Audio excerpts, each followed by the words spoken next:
Olá! Hoje nós vamos conversar um pouco aqui, rapidamente, sobre bullying, sobre mobbing e sobre violência escolar. Todos vocês, eu sei que estão preocupados com violência escolar. Há pouco tempo atrás nós falamos em violência escolar, nós estávamos pensando exatamente no vandalismo contra a escola. Hoje nós falamos de violência escolar e nós estamos nos referindo muito mais a questões como a intimidação, que é o bullying, né? A intimidação com agressão física ou sem agressão física, né? Ou o mobbing, que é a intimidação do tipo do bullying, mas feito por grupos contra um indivíduo. E dentro deste esquema, também nós temos que deslocar a questão da violência para o professor, que também nós temos visto que cresceu muito a violência contra o professor, contra o educador, dentro da escola, feita por alunos. Então esses dois lados da moeda precisam ser pesados, precisam ser analisados, e em todas as conversas que eu vejo sobre esse assunto, o que eu percebo é que as pessoas estão querendo tratar esse problema como uma questão de polícia. É interessante que quando acontece alguma coisa na sociedade, fora do ambiente escolar, a primeira ideia que passa pela cabeça das pessoas é transferir esse problema para o âmbito da escola. Então a escola tem que dar conta dos problemas sociais. E quando acontece um problema no interior da escola, aí, por incrível que pareça, as pessoas não fazem o raciocínio de que aquilo precisa ser resolvido na escola.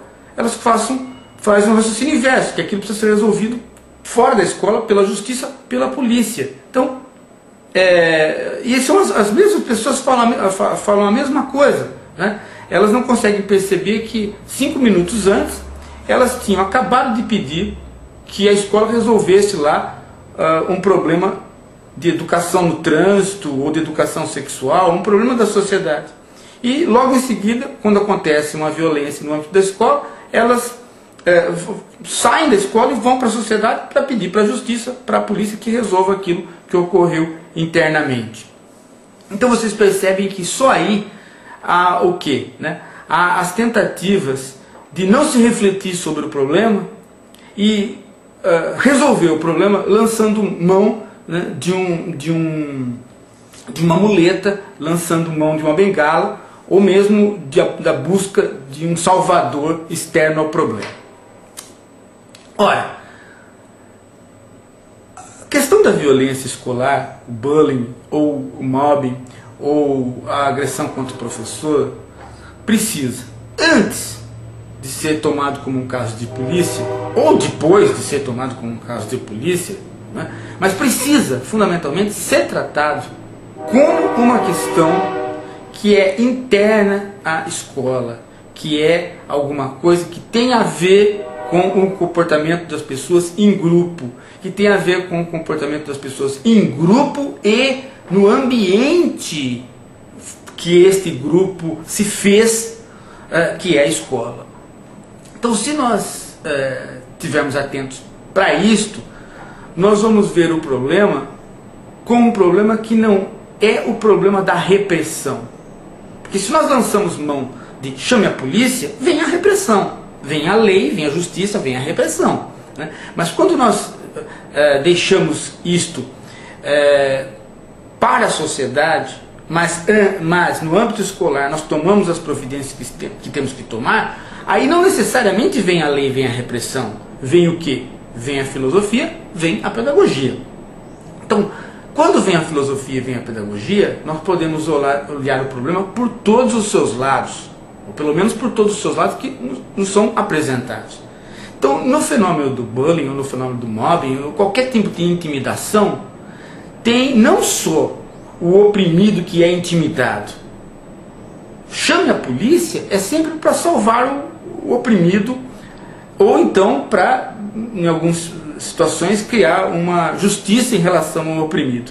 Mas quando você olha o problema pelo lado filosófico, pelo lado pedagógico, ou seja, globalmente como um problema do grupo no interior da escola ou do grupo fora do ambiente escolar, mas ligado ao ambiente escolar, porque é um grupo formado pelo ambiente escolar, quando você olha o problema assim, você consegue perceber que a relação é de dupla mão. Como? Há a vítima, mas há o opressor. Há aquele que cria a intimidação. Ora, se nós olharmos o problema assim, nós vamos ver que a questão não é de resolver os problemas da vítima, porque aí já aconteceu a intimidação. Ou não é nós reprimirmos a intimidação, porque tudo aquilo que a gente reprime, né, que nós fechamos com as mãos aqui, bem fechadas, pode escapar pelo vão dos dedos por ali. Né? Nós sabemos que quando empurramos um problema pela porta, ele pode voltar pela janela.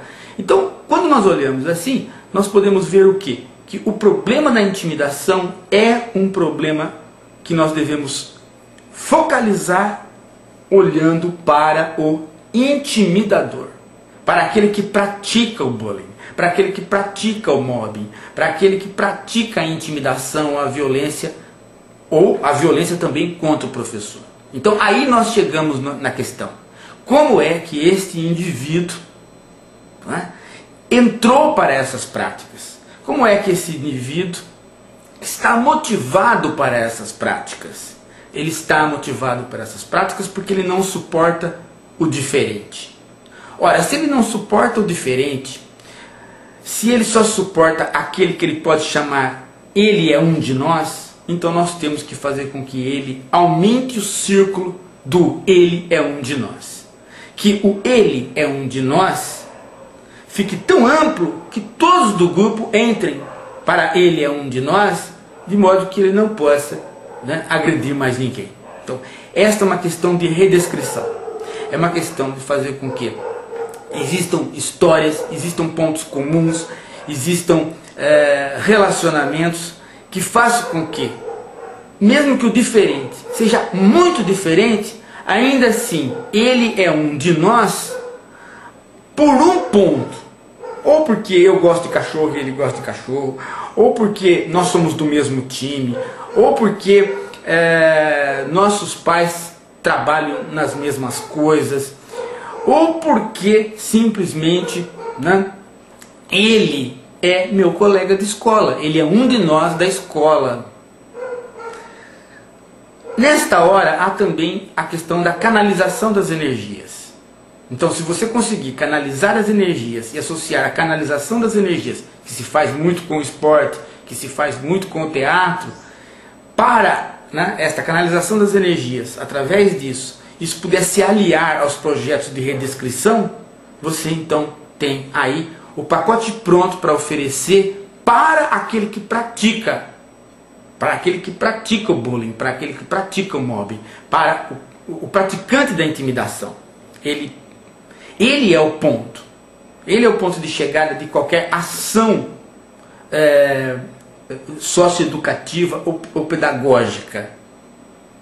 Porque é atingindo a sua maneira de ver o mundo e modificando a sua maneira de ver o mundo que nós eliminamos o mobbing. E não, né, deixar que a coisa aconteça para depois pedir a lei ou pedir a polícia. Ou então imaginar, né, que a repressão vai acabar com o mobbing. A repressão não acaba, porque a repressão ela é, de certo modo, uma violência. Ela é uma violência contra uma outra violência. Ora, quem pratica a intimidação está falando a linguagem da violência. Se você o reprime, ele gosta. Por quê? Porque ele está nesse ambiente da violência. Ele está praticando uma violência e está recebendo outra. Então estão falando a linguagem dele. Ele intimida, é intimidado.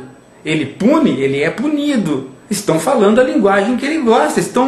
Ou seja, você está jogando no campo dele. Mas se você tira a punição, deixa a lei pairando, não eliminar a lei, né?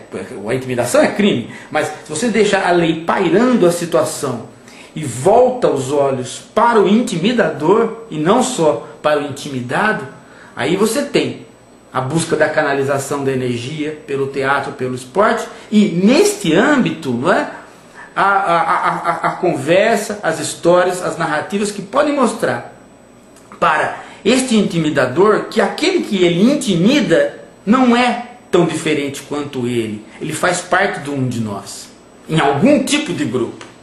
Falta ele descobrir qual é o grupo.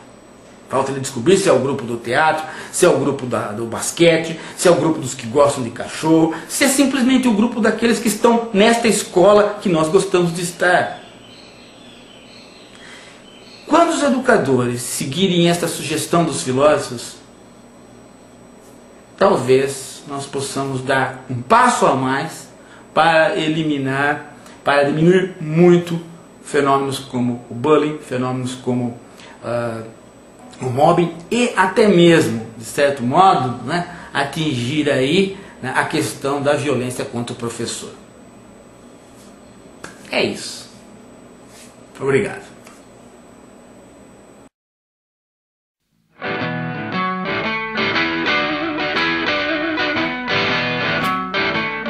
Música